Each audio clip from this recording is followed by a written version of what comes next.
Hello and welcome to What is Your Force of Nature, the Blab Show with Kate Nankivell of Force of Nature. And I am delighted and excited to be introducing the wonderful, gorgeous and high energy Claire Turnbull to you. Hi, Claire. Hi, it is a super pleasure to be here. Yeah, it's brilliant to have you on the show.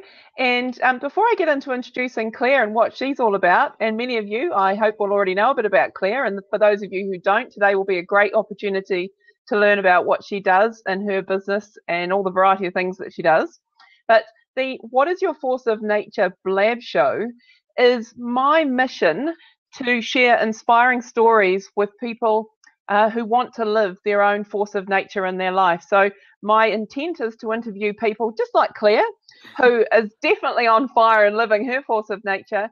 And also Claire's one of the people I'm interviewing who actually has the tools and technology to enable and support and assist other people like you, to live your own force of nature life, because Claire is very much at the heart of helping and assisting and enabling other people to create amazing change in their life, to live healthier and more well lives. So let's get into who Claire is to kick things off. And Claire's provided me with brilliant information so I can share with you, because she's one of the people I'm going to interview that does so many things. I really do need to introduce her fully. So I know, I don't know what I do sometimes. It's so many things. Brilliant. So here is Claire Turnbull. Well, who is Claire? Claire is a qualified nutritionist and fitness trainer whose passion is to help others look and feel their very best. She has a practical, inspiring and realistic approach to health and well-being, and it's all about enjoying life to the very full. Claire is currently very busy balancing the busy life of being a mum with a lovely 2-year-old son, while running a nutrition practice and workplace wellness business called Mission Nutrition. And she is the nutritionist for Healthy Food Guide magazine, and also has shows on the TV Breakfast, News Talk ZB and Radio Live.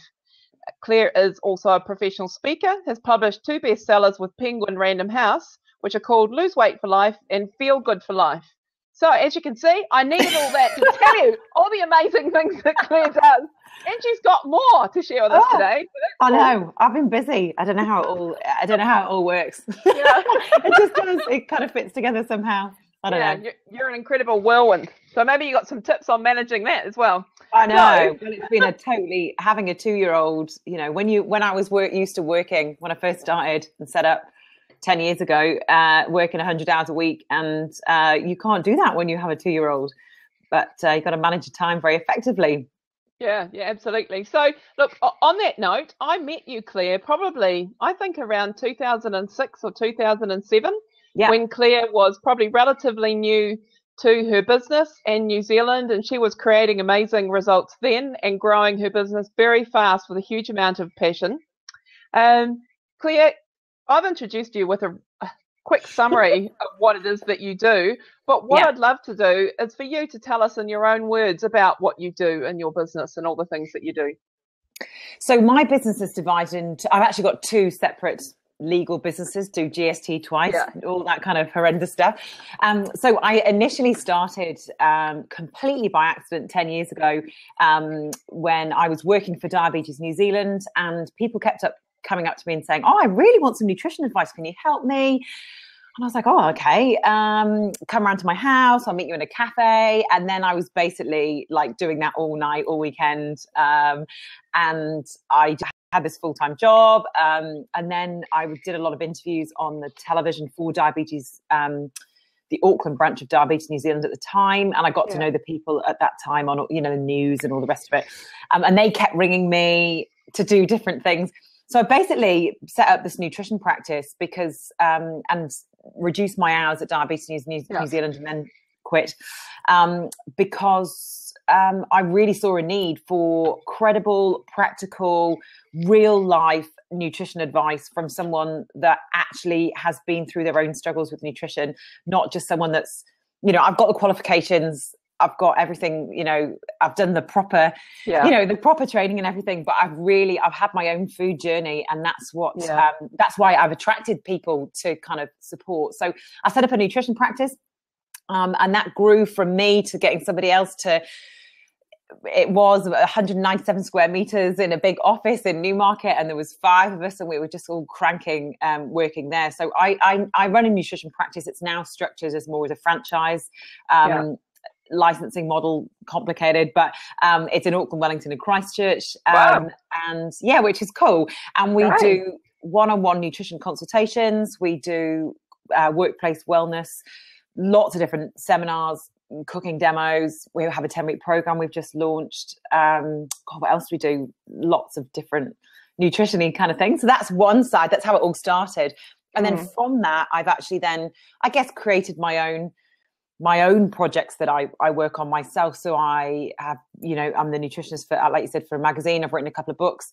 And I'm running, what I really love doing is love running events. I love speaking at conferences. I love running retreats and different bits and pieces. And I have to just balance my own work with the, being a manager of a nutrition practice, and obviously having a 2-year-old child who, gets sick and cries and does all the things that little kids do.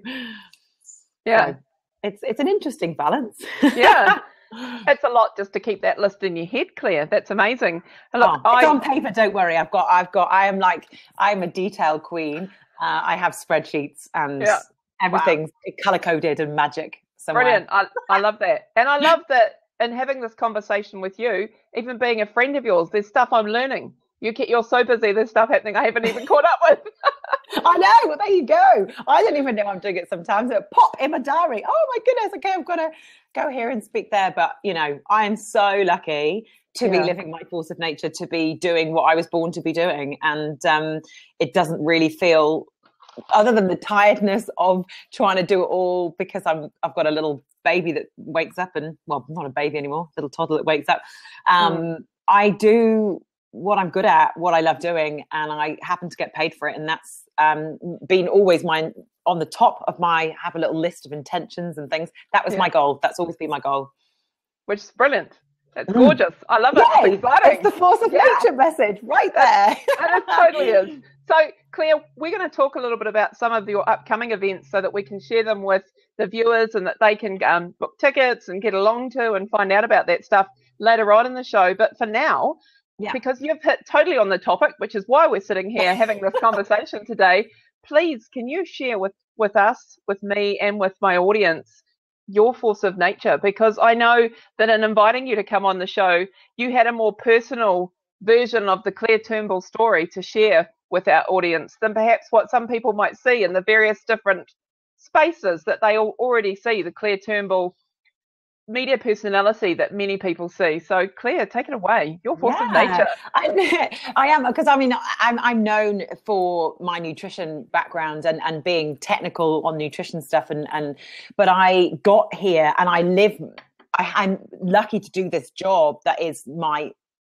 who I am, because of a very, very challenging journey that I've been through myself. So my force of nature is really to give people inspiration and ideas for healthy, happy living. That is not about dietary restriction, that is not about comparing yourself to other people, that is not about being perfect.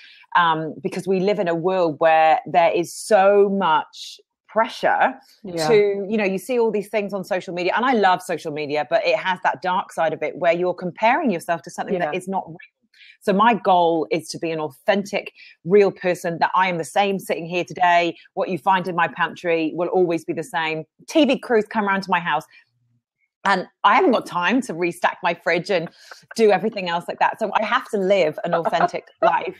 I'm getting images of a fridge front that's like, no, you don't need that. No, I do. Seriously, I actually had a camera crew here a couple of weeks ago going, I cannot believe your fridge is this messy. I was going, you think I have time? So I think they thought my fridge was going to be, I don't know, I'm organized in many aspects of my life, but my fridge it's full of healthy food, but it's not that organized. I think they thought it was going to be some, I don't know, different thing like they've seen on a photo somewhere. But I really just want to share that real authentic journey, and from my own learnings and my own mistakes. And I share a lot of what I'm feeding my little boy, what I'm eating myself. I've realized this year, actually, I probably need to be way more real about the fact I drink wine. I know that's not great for me. I don't drink a lot, but I do drink alcohol. I do eat chocolate. I do have treats, but they are very, that is very occasional, and it's in the right circumstance. I don't eat those kind of things just because people give them to me, or in social pressure or anything like that. So that's a goal of mine, to be more real about that kind of stuff. But to work out where my force of nature came from, I grew up with an incredibly dysfunctional relationship with food. So my mum was always on diets, always weighing her food, always telling me how fat she was, how much she didn't want to wear the clothes. She just didn't look good. And this was from the age of, 4 or 5. I started to pick up on this thing of going, oh, it's so, you can obviously control food and how you look, and that affects how people think about you and feel about you and all these kind of different things. Anyway, I was bullied horribly as a child, and I guess I just turned to food as I didn't really realize it at the time, but it was a control thing that I manipulated to get people to pay attention to me, basically. And so at the age of, I think, 6, I was admitted to hospital with my kidneys had basically packed up a little bit because I had refused to drink water. And the reason I look back on that now is because it was my mum and dad made a chart for me, and they paid attention to me. And I was, it was me reaching out for someone to say, I love you and it's fine. And it's weird because my parents are amazing and they're the best people ever. But for whatever reason, I was born a ridiculously insecure child, like ridiculously insecure. So awful. I would not leave my mother's side. I was clinging on to her for dear life. I hated school. She'd drive past every day and I'd be crying. It was just a nightmare. So I basically then kind of felt, when I'm changing what I'm eating, that was what I'm drinking. Yeah. And then it went on to the food side of things. And I used to have tantrums over my food and vomit on the plate and refuse to do, I was so fussy. Anyway, that kind of just carried on through my younger years. And then I was a teenager and really unhappy, hated school, and starved myself, basically ate nothing, dropped down to a very, very low weight. All the female systems stopped working. And I was really, really, really unwell. And everyone was worried about me. And it was, interestingly, about that journey, people were paying attention to me for the first time, but it wasn't people being nice to me. People were mocking me and saying, just awful, like, oh, do you lose all that weight through blowing your nose too much? And like when I had a cold, like honestly, and people would, it didn't make anything any better, but it meant that somehow I got attention.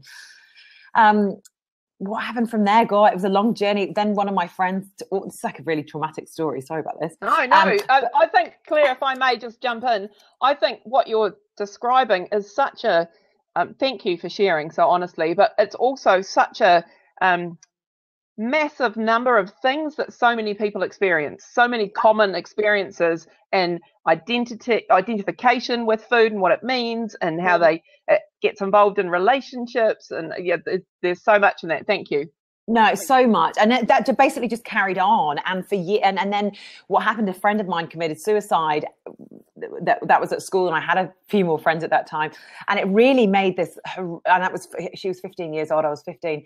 And it's this profound thing that has changed me forever, because I saw that when she thought no one cared about her, and she thought all these different things, which were totally not true.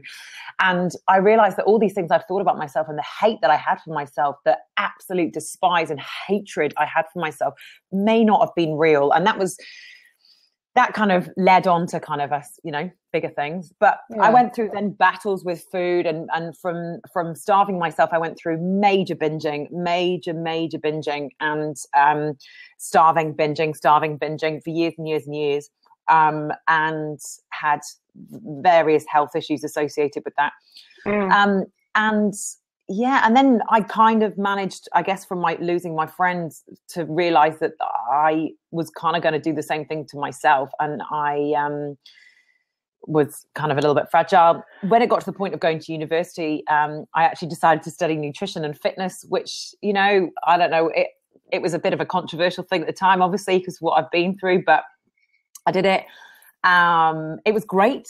And I'll tell you why it was great, because it taught me that a 4-year full-time degree and a fitness qualification doesn't help you to eat well. Yeah. And weirdly, that you think that somebody who wants to eat well, if they know everything about food, then they should be able to eat well. Yeah. Every day of my life for 4 years, I learned, and I came top of my class. I was a total geek, got into it. And I still didn't eat any better. I still had my binging problem, even when I left university. And I was a lot more balanced with things, but it taught me knowledge doesn't change behavior. And that's my force of nature. That's my message, is that I know that there are people out there that have struggled with the way that they eat for their whole lives, and they hate themselves because of it, and they struggle with it every single day. And I want to let them know. I'm putting my hand up. I want to let them know you can't learn it. You can't learn it. Yes, you can find out more about the way that you eat. Yes, you can get a nutrition plan. A nutrition plan will not change it if you have deep set habits, routines, behaviors, stuff that's in here that controls the way you eat. That is what you need to change. And it's from there a period of horrific depression, being on medication for 7 years, doing all sorts of stupid things to myself, which I don't regret, because it's got me, it's doing what I am. But my force of nature, in a very, very large nutshell, is to help people to understand and to work with people to change their relationship with themselves and food. That's basically it. Because I know that this is the problem. There's more knowledge out there than ever, and no one is eating really any differently. They can do it for 12 weeks or 6 months, but you cannot change the way you eat by learning about food. Just learning about food. Wow, Claire, I feel incredibly moved to have heard all that. And I've heard this before. I think other people who may not have heard your story will be incredibly shifted by that. And you're so honest with this. You're so real. And I think your summary that you said to me, partly what you said then, which was having a healthy relationship with food, is just, it's so big for people, isn't it? It's massive. It's so big. And I just think that what is hiding behind, I mean, I've worked with people one-on-one for 10 years. I don't do it much anymore. I do all my stuff on group work, and I'm my vision, my goal, when I've got more time, whenever that is to set up workshops and online programs to help people to transform their relationships with. That's my big vision. Cool. But it's just to help people. I think the first thing is to say to people that have struggled with, it's not just weight, because some people it is weight, but some people are quite a normal weight, yet have anxiety every single time they go out. They're like, should I do this? Shouldn't I do that?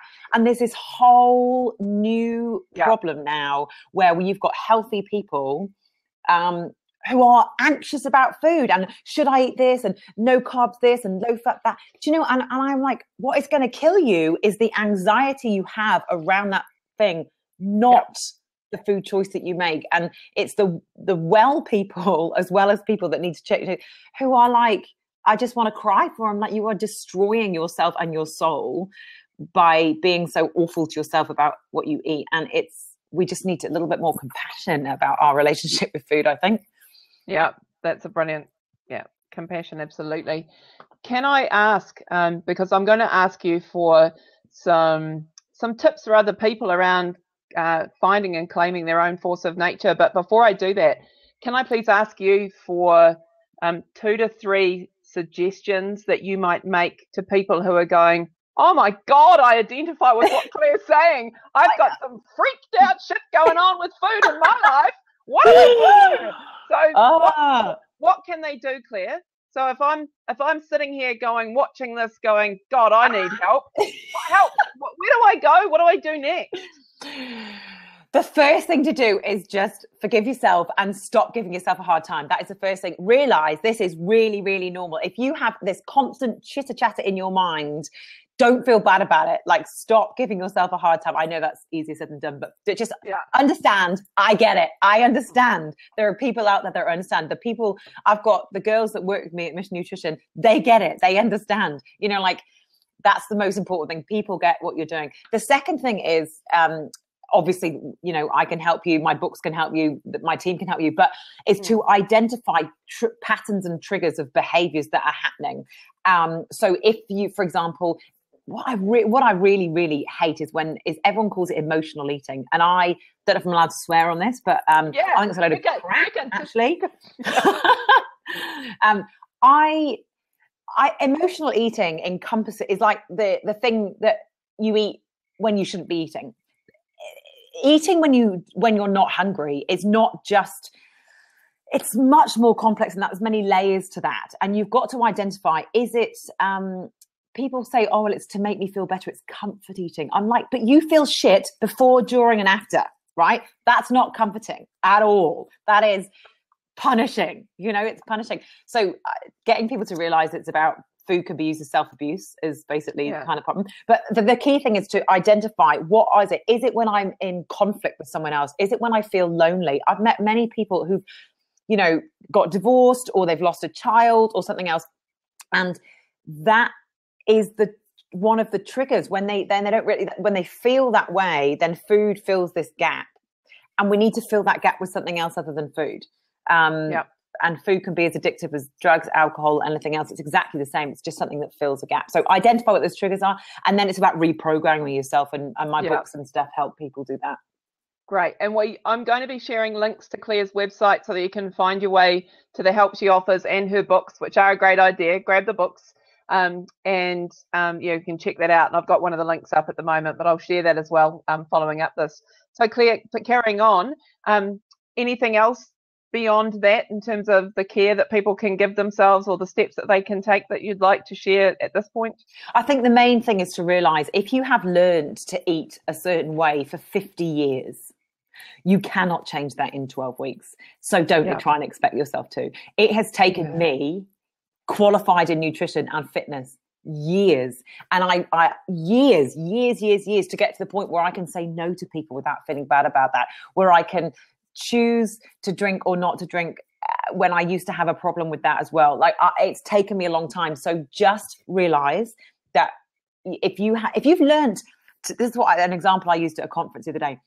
If you have learned to drive a car on the left-hand side of the road for 25 years, and then you go to France, you have to concentrate and continually change. And you know, an automatic way of driving is no longer automatic, and you have to have to live in France probably for 6 months or longer for it to be automatic. Think about how long you've been eating a certain way. To change the way you eat takes time. So don't expect to follow a 6-week program from the gym and change your eating habits. You can change your weight. Yes. You can change the way you look. Yes. If you expect it to last, if you've got deep relationship with food issues, you are dreaming, because it's not changing the issue. It's just changing the food that you're eating. But the issue is, why are you eating what you do, and how are you going to eat when these 6 weeks are over? That's the issue. Yeah, absolutely. So to get that support with what's going on up here and in here, having someone to provide that support is key. Someone who gets it. Someone who gets it. Yeah, absolutely. Let me tell you, there are many nutritionists and personal trainers who don't get it. So, and I love them dearly. They're great, but they're not the right people to work with if you're struggling with this issue at all. Yeah. Thank you, Claire, for being there and offering such honest, helpful, real, no shit advice. No shit. I don't do shit around here. No. That's awesome. Shit. Yeah. So, hey, can we talk a little bit more about what advice do you have for other people? So this is putting on the hat of, okay, I'm living my force of nature life. What advice would you have for someone else who would like to live a life that's more in their force of nature, but they're not quite there yet? What sort of things or signs might they look for in your reflection on your life to help them take that course or to chart that course in their own life? It's funny. I've listened to many. I do a lot of like coaching, self-development kind of reading and things, and they always say follow your interest, follow your passion. What do you naturally read about? So you go to work, but there's something that you watch on television where you'll always tune in. Is it David Attenborough? Are you like, I love animals and love finding out how the way works? Or if you aren't at work, because you might not be doing a job where you're in your, really loving it, What is it? Do you love getting in the shed and building something? Are you really, really loving doing that? So follow your, I guess, the natural things that you just feel amazing at. And what I truly believe is that people think that they can't make money out of doing that. And the answer is you can. It's just you don't quit your day job and then just go, right, I've got to be a little bit good at this, I'm going to do this. You actually need to experiment with that, and do it at the weekend, and maybe do it on the side for a bit and see which bits make money, and follow other people that are doing it, and build up basically something. And it might mean that it doesn't mean you have to be self-employed. It just might mean that when a promotion comes up at work, you may change direction. It may make you realize that you hate part of the job that you do. You hate it. So maybe you need to do something that encompasses a little bit more of what you do. And I honestly also believe that sometimes, you know, that money comes when you are actually doing that. I've never, ever made a decision in my business based purely on money, ever. And I will never do it. And I turn down things that pay me 3 times more than what I'm currently doing because I don't believe in them, or it doesn't feel right, which people think is crazy. But if you are following your force of nature, you have to have your integrity, and you have to be real with yourself. And that means turning things down and pushing things away. So it is, I say, experimenting with where you are interested, and not putting a time frame on it, and just following your curiosity is and that is from what's her name, the beautiful woman, Eat Love Eat Pray Love. She is beautiful, isn't she? Follow your curiosity, follow her advice. That's great advice, Claire. And as a I guess an example of that I can talk to here, I've started the What is Your Force of Nature blab, because I'm crazy for talking with people about what they love in their lives, their own force of nature, wherever I go. Like I'll do it in cafes, or, you know, in workplaces, or wherever. So I'm doing this because I love doing it. And in my business, this is me taking a step forward and playing with that, and sharing those conversations with other people, because I go, wow, Claire's got this awesome stuff to share. I so want to share it with the world. So let's bring it. So exactly. It's great. And what you do is amazing. And I think, you know, and you were the same. You had lots of other things that you were doing, and you followed what felt right for you. And when you're setting up your own business, or you're changing direction in your job, don't expect it to go right. Like, people look at me and they go, God, you know, like she's on TV every week. She does this, you know, it's like, wow, how does she? It wasn't magic at all. I just worked my bum off. And I never did it because I wanted to be on TV. I never did. I've never done anything because I want people.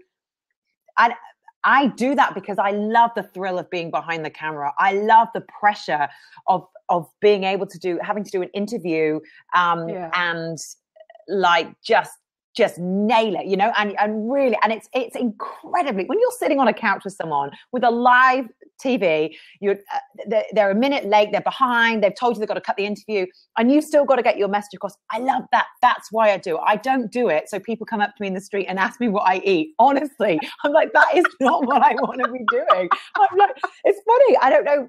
You know, some people want to be on TV and be well known for whatever reason, for some ego boost, whatever. No way. I go to the supermarket with my cap on, with no makeup on. I go to the gym and look completely a mess.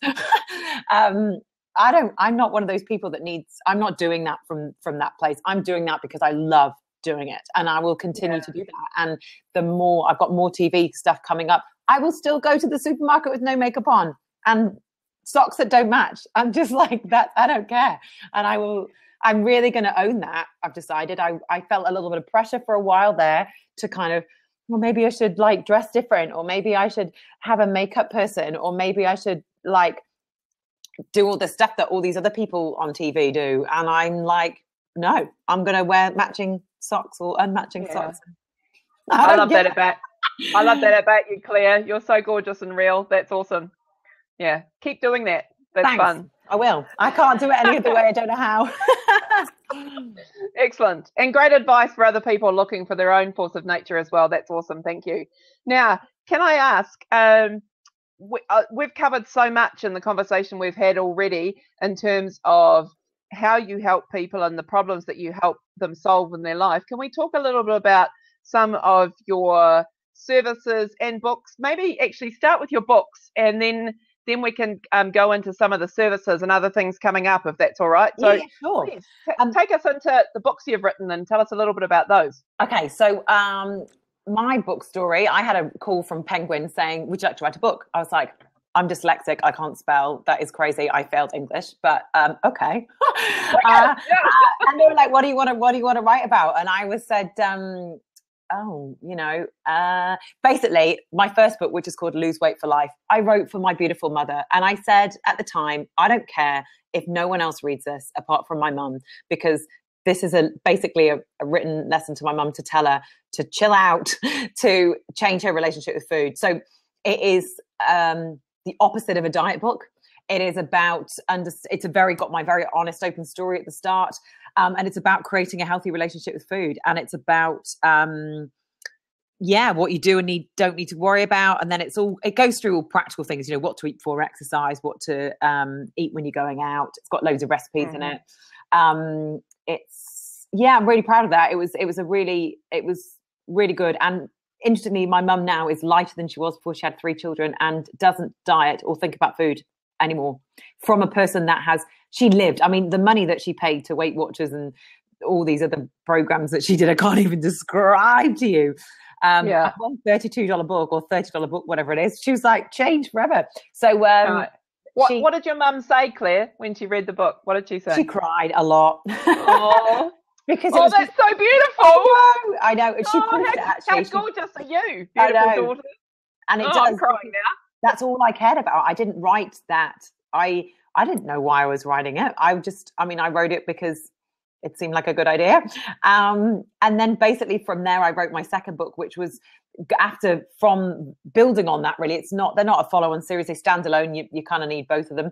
And it was really about why everyone is so knackered and so tired, and improving the quality of the way that you eat in a practical way. So it's like, everyone tells you to eat more vegetables. How do you do that without being like, a millionaire and having some person doing, like, I live in the real world. I have challenges. I have a normal husband who doesn't want me to put lentils in things and complains when everything's, like, why are you trying to hide this in here? He's a steak man and he likes beer and he's just a normal dude, so I have that in my life. I don't have this lentil eating family that just love all this stuff. So I know what it's like to kind of get people to eat well.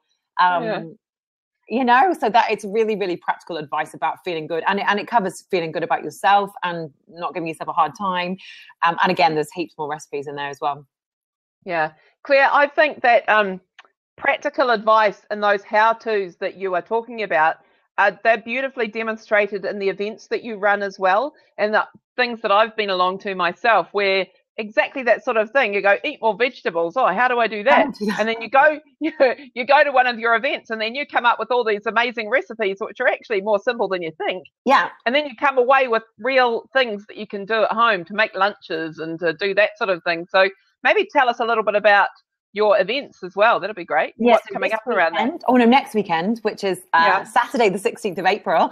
I'm speaking at the Go Green Expo, and I'm talking about managing your life when you are really busy and eating well. And a lot of it is around kind of making eating well your easy default. So I'm talking a lot about changing your environment, and it's really cool. I'm going to be doing some food demos and making some tasty food. And it's only $20 for a ticket, and that includes parking and entry to the show.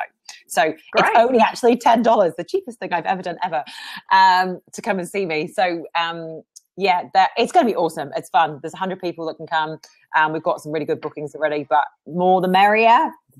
Cool. Excellent, Claire. I've just shared the link to that. Oh, cool. Thank you. On the chat as well, so people can find that if you're watching that now or subsequently ahead of this weekend. Yep. So it's there. And then on the 28th of April, I'm running an awesome, so excited cooking class, which is I think it starts at 7:00 till 8:45, and it's on a Thursday night. It's going to be so cool. There's only 20 people. Only 20 spaces available, and basically what I'm going to be doing is solving people's lunch and snack problems. So if you are totally bored of eating the same thing for lunch and don't know what to snack on, and you want to ask me any questions, it's going to be like the coolest evening ever. It's going to be awesome. I'm going to be making some wicked things that you can take to work, some snacks, some smoothies, when you arrive there'll be bubbles, and there'll be healthy drinks, and you get to try everything I'm making. And the goodie bags are like out of control, amazingly good. I can't even believe how much stuff is in the goodie bags. Wow. The goodie bags are basically worth as much as a ticket. So really, really cool goodies from all Ceres Organics, from all sorts of amazing people that have come on board. Honestly, fantastic. So that is going to be great. And the tickets are $95, but that includes, like I said, the most amazing goodie bag, discounts, prizes, food, and any questions, talk to me.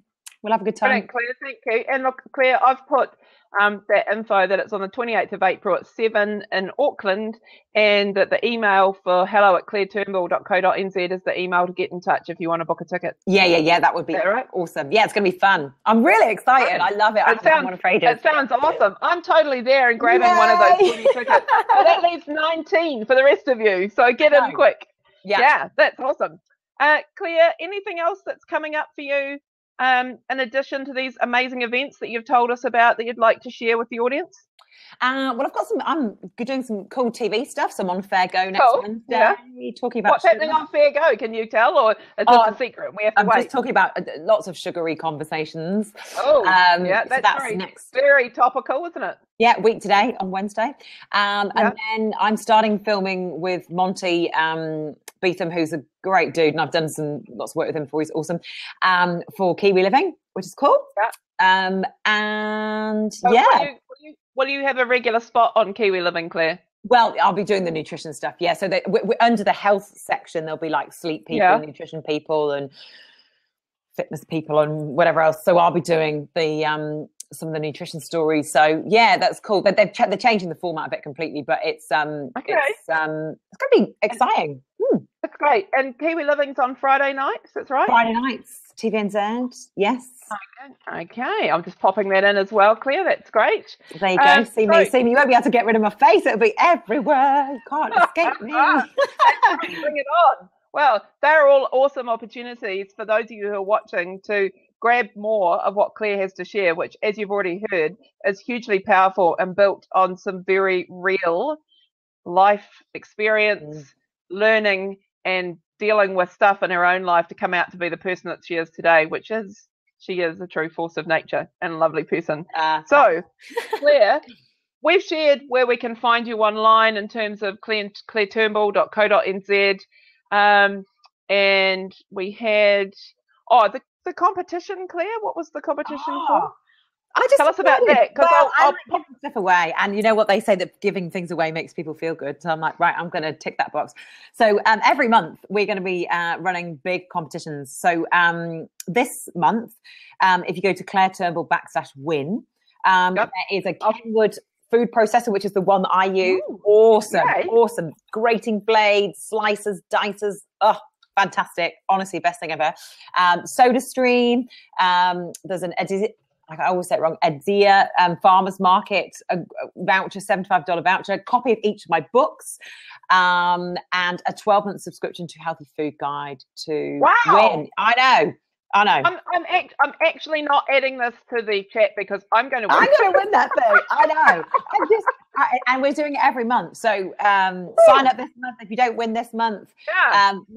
Next month we've got like a Fitbit and a mixers and all sorts of, honestly, it's like I like giving things away. It makes people get excited. I'm excited. I'm entering. Yeah. So check out claireturnbull.co.nz/win. I've shared the link for that as well, and we can definitely find you there. Claire, what about your Facebook business page? You want people to come and check you out there as well? Yeah, definitely do. It's Claire Turnbull NZ. At the end, and it's basically there's lots of mixture of what basically is what I eat and drink all the time, and what my little boy eats, and I share all sorts of ideas, and I answer people's questions and whatever else you want to know from Facebook, so I will be Great. getting that out there. And if I'm running any competitions or anything, they'll always be on there as well. But the best thing is to start. Also, I've got a free energy boosting plan on my website where you get my top 5 recipes and a whole guide. And if you go basically to the homepage, there's a pink banner. Sign up for that, and then you'll be on the list to get. Every month I send out an email, which basically is a video blog. So I've got a YouTube channel, recipe, competition, and an inspirational quote. So it's not, I don't spam. I don't send people horrible emails. Yeah. It is quality content. And I virtually never get people unsubscribing because it's not rubbishy stuff. So that's good. That's brilliant. So Claire, does signing up to that take people through to your videos on YouTube as well? Yeah, so they will all get kind of posted every month as they kind of come up. Great. You can find me on awesome. YouTube. That's wonderful. Claire, there's been so much that you've shared, and also look at all these amazing things that people can go to and enter into and learn and join up for. That's so cool. Thank you. That's brilliant. I don't normally get to talk about this stuff on TV or on radio, so this is good. Bring it. We can talk about it again another day, but for now, I'd just like to pause for a moment to really express my gratitude for who you are and what you bring. It makes me emotional even saying this because you and I have done plenty of crying before, so it's nothing new. I remember sharing my own food issues, journey, crises, whatever, with Claire many years ago and having a big cry. But Claire is just, you make it so real and so normal to talk about this stuff when people feel so self-conscious, all that stuff you were talking about before about comparing yourself with others. What you bring is such a gift to the lives of the people that you change, Claire. So go you. Oh, thank you. That's awesome. I love who you are and how you are in the world. It's awesome. Thank you. There's going to be more What is Your Force of Nature interviews coming up. This has just been my ideal today, talking with you, Claire. To be able to have this conversation and share it with my audience is a dream come true for me. So thank you. And I would say goodbye to everyone and see you next time on What is Your Force of Nature. And thank you, Claire Turnbull. Thank you. Bye. Bye.